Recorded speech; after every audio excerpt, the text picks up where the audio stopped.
Parliament ఎన్నికలకు BRS పూర్తి స్థాయిలో సన్నద్ధమైంది. మరి కాసేపట్లో చేవెళ్ల వేదికగా బీఆర్ఎస్ పార్టీ ప్రజా ఆశీర్వాద సభ జరగనుంది. మరికొద్దిసేపట్లో బీఆర్ఎస్ అధినేత కేసీఆర్ కూడా అక్కడ హాజరవుతున్నారు. దీనికి సంబంధించి పూర్తి సమాచారం మా ప్రతినిధి రాజశేఖర్ గారిని తెలుసుకుందాం. రాజశేఖర్, చెప్పండి. శోభన్, మరి కాసేపట్లో చేవెళ్ల బహిరంగ సభ ప్రారంభం కానుంది. ఇప్పటికే పెద్ద ఎత్తున కూడా బీఆర్ఎస్ పార్టీ శ్రేణులంతా కూడా తరలి వస్తా ఉన్న పరిస్థితి కనపడతా ఉంది. ఇక్కడ పెద్ద ఎత్తున జన సమూహంతో నిండి ఉన్న పరిస్థితి కనపడుతున్నాయి. మనం ఇప్పుడు ప్రధానంగా ఏదైతే వేదిక ఉందో ఆ వేదికకు ఎడమ పక్క రోడ్డు పైన ఉన్నాం చూస్తున్నాం. పెద్ద ఎత్తున కూడా వాహనాలు దిగి నడుచుకుంటూ తరలి వస్తున్న పరిస్థితి అయితే మనకు కనపడతా ఉంది. ఇప్పటికే బీఆర్ఎస్ అధినేత బయలుదేరడం జరిగింది. మరి కాసేపట్లో ఇక్కడికి చేరుకుంటారు. ముఖ్యంగా బీఆర్ఎస్ పార్టీ ఈ పార్లమెంట్ ఎన్నికల్లో మెజార్టీ స్థానాలు గెలిపే లక్ష్యంగా తొలి బహిరంగ సభను చేవెళ్లలో ఏర్పాటు చేయడం జరిగింది. ముఖ్యంగా ఈ చేవెళ్ల సభ ద్వారా బీఆర్ఎస్ అధినేత కాంగ్రెస్ అలాగే బీజేపీ వైఫల్యాలను ఎండగట్టే అవకాశం కనపడతా ఉంది. పెద్ద ఎత్తున జనం తరలి వస్తా ఉన్నారు. మనతో అనేక మంది కార్యకర్తలు ఉన్నారు, వాళ్ళతో మాట్లాడదాం. ఇప్పుడు మా బీఆర్ఎస్ పార్టీ ఉద్యమ పార్టీ తెలంగాణ రాష్ట్ర సమితి ఇప్పుడు బీఆర్ఎస్ పార్టీగా మారింది. తప్పకుండా చేవెళ్ల పార్లమెంటులో ఇక్కడ సిట్టింగ్ ఎమ్మెల్యే సిట్టింగ్ ఎంపీ అయినటువంటి రంజిత్ రెడ్డి మోసం చేసిండు. ఆ మోసానికి దెబ్బగా బీఆర్ఎస్ పార్టీ కార్యకర్తలు సైనికుల్లా పనిచేసి ఈ ప్రాంతం లోపల చేవెళ్ల గడ్డ మీద కాసాని జ్ఞానేశ్వర్ గారిని ముదిరాజు బిడ్డలంతా కూడా పార్టీలకు అతీతంగా భారీ మెజార్టీతో గెలవబోతా ఉన్నాడు. ఇది కేసీఆర్ గారికి చేవెళ్లలో మొదటి బహిరంగ సభ కాబట్టి మన మొట్టమొదటి పార్లమెంట్ స్థానం రాబోయే 13వ తారీఖు నాడు ఎలక్షన్ అవుతుంది. ఈ నియోజకవర్గం చేవెళ్ల పార్లమెంటు పరిధిలో కాసాని జ్ఞానేశ్వర్ గారు తప్పకుండా విజయం సాధించబోతా ఉన్నారు. మన విశ్వేశ్వరరెడ్డి కావచ్చు, రంజిత్ రెడ్డి కావచ్చు, దిక్కు ముఖం లేనటువంటి వారు కేసీఆర్ గారు ఈ ప్రాంతం నుండి ప్రాతినిధ్యం వహించి వారికి కేసీఆర్ గారి ఆశీర్వాదంతో వారు గెలిచారు తప్ప వాళ్ళ మొహాలతో ఎప్పుడు గెలవలేరు.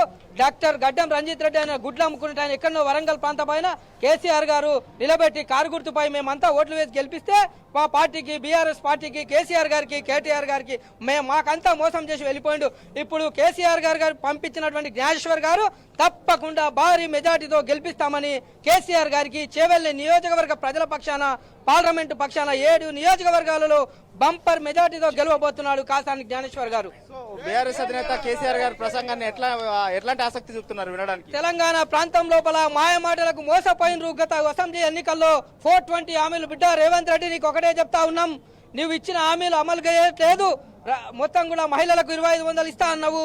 అదేవిధంగా రైతాంగానికి 2 లక్షలు ఒకే బారి 9వ తారీఖు తీసుకోండి, కేసీఆర్ 1 లక్ష ఇస్తాడు, మేము వస్తే 2 లక్షలు ఇస్తా అన్నావు, నువ్వు ఇయ్యలేవు. నీకు ఇదే చేవెళ్ల సభ నుండే నీకు ఒకటి చెప్తా ఉన్నాం, నువ్వు వెంటనే 6 గ్యారంటీలు అమలు చేయాలా. నువ్వు చేసింది ఏమి లేదు, మాయ మాటలు మోసంతో చేస్తున్నావు. నువ్వు నరేంద్ర మోడీ తోటి రేపు నీ ముఖ్యమంత్రి నీ పదవి పోతా అని భయంతో మోడీకి మిలాఖత్ అయినావు బిడ్డ. నువ్వు ఎక్కువ దినాలు తెలంగాణలో సాగవు, మళ్ళీ బీఆర్ఎస్ ప్రభుత్వమే వస్తుంది, మళ్ళా కేసీఆర్ ముఖ్యమంత్రి అవుతాడు. జై తెలంగాణ. మీరు ఎక్కడి నుంచి వచ్చారు? పలిగి కాన్స్టిట్యూన్సీ మొహమ్మదాబాద్ మండల్ మాది. మా గత ఎలక్షన్ కన్నా ఇప్పుడు చూస్తే టీఆర్ఎస్ పార్టీకి బలం పెరిగింది చాలా. ఇంతకు ముందు ఉన్న నాయకులు కొద్దిగా మా టీఆర్ఎస్ పార్టీకి మోసం చాలా చేసిండ్రు. పార్టీల నుండి పార్టీలు మార్చిండ్రు, పార్టీకి వెన్నుపోటు కోర్చిండ్రు. అట్లా కాక ఇప్పుడు అంతా ఇట్లా అన్ని సమక్షంలో ఇప్పుడు ఎట్లయిందంటే ఇప్పుడు మన ముదిరాజ్ బిడ్డ కాసాని జ్ఞానేశ్వర్ ఉన్నందున అందరం ఏకపక్షంగా ప్రతి ఒక్కరు గుణంగా ఇప్పుడు జ్ఞానేశ్వర్ని గెలిపించాలని కొంత ఈ చేవెళ్ల గడ్డ మీద మళ్ళీ బీఆర్ఎస్ జెండా ఎగరబోతుంది. గత ఉన్న ఎంపీలు ఏం చేసిండ్రు, ఎమ్మెల్యేలు కానీ ద్రోహం చేసిన టీఆర్ఎస్ పార్టీకి. అలాగాక మీరు ఎక్కడి నుంచి వచ్చారండి? మేము షాబాద్ మండల్ చెర్లగూడ నుంచి వచ్చినాం. సో ఎట్లా ఉంది సభకు? ఎంతమంది తరలి వచ్చారు? ఎట్లా అనిపిస్తుంది మీకు? కేసీఆర్ గారి ప్రసంగం ఏ విధంగా ఉంటుందని మీరు అనుకుంటున్నారు? ఖచ్చితంగా కాంగ్రెస్ పై తీవ్రమైన విమర్శలతోనే ఉంటుందని మేము భావిస్తున్నాము. ఎందుకంటే రాష్ట్రంలో మార్పు జరుగుతుందని ఆశించి మేము పార్టీలకు అతీతంగా కులాల మతాలకు అన్నిటికీ అతీతంగా కాంగ్రెస్ పార్టీకి ఓట్లు వేయడం జరిగింది.